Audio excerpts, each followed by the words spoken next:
Ya, setelah sempat tenang dalam beberapa hari terakhir, Gunung Agung Karangasem kembali erupsi pada Minggu dini hari. Selain di Kabupaten Karangasem, sebaran abu pada erupsi yang mengeluarkan kolom abu setinggi 2.000 meter ini juga sempat menghujani beberapa kabupaten lainnya di Bali dengan intensitas tipis. Gunung Agung Karangasem kembali erupsi pada Minggu dini hari. Erupsi yang terjadi pukul 03.21 WITA ini berlangsung selama 2 menit 25 detik dengan mengeluarkan kolom abu setinggi 2.000 meter dari atas puncak kawah. Selain mengeluarkan kolom abu, erupsi bersifat strombolian ini juga disertai lontaran lava pijar, namun masih dalam radius 4 km. Arah sebaran abu pada erupsi ini condong menuju arah barat dan barat daya. Akibatnya, 3 kecamatan di Karangasem terpapar abu dengan intensitas tebal.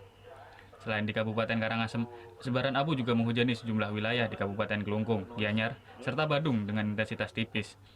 Meski demikian, erupsi kali ini tidak mengganggu aktivitas penerbangan di Bandara Ngurah Rai, lantaran kode fauna masih berwarna orange.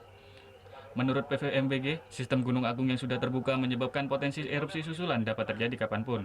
Untuk mengantisipasi bahaya abu vulkanis, PVMBG pun menghimbau warga agar tetap menyediakan masker.